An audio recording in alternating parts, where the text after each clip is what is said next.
বন্ধুত্ব চিরস্থায়ী নয়। জীবনের পথে অনেক ঘনিষ্ঠ বন্ধু সময়ের সঙ্গে দূরে সরে যায়। বই হলো সত্যিকারের বন্ধু। বই কখনো প্রতারণা করে না। হৃদয় ভঙ্গ ও ব্যর্থতা জীবনেরই অংশ। এগুলো এড়ানো নয়, বরং শেখার সুযোগ হিসেবে দেখাই শ্রেয়। পরিবার ও অর্থই সবচেয়ে বেশি গুরুত্বপূর্ণ। বন্ধু, গ্ল্যামার বা সামাজিক মর্যাদা ক্ষণস্থায়ী। বাড়ির মতো আপন কোনো জায়গা নেই।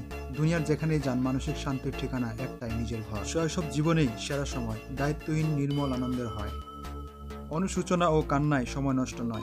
যা হয়ে গেছে তার ফিরে আসবে না। সামনে এগোনোর দিকে নজর দিন। নিজের সঙ্গে সম্পর্কই সবচেয়ে গুরুত্বপূর্ণ। আত্মসম্মান ও মানসিক শান্তি বিশ্বের সব সম্পর্কের চেয়ে মূল্যবান। কেউ পরিশ্রম দেখে না, সবাই শুধু ফলাফল দেখে। সফল হলে প্রশংসা, ব্যর্থ হলে সমালোচনা। তাই নিজের জন্যই পরিশ্রম করুন। শারীরিক ব্যায়াম চাপ কমায়, শুধু ফিটনেসের জন্য নয়, মানসিক প্রশান্তির জন্য ব্যায়াম জরুরি।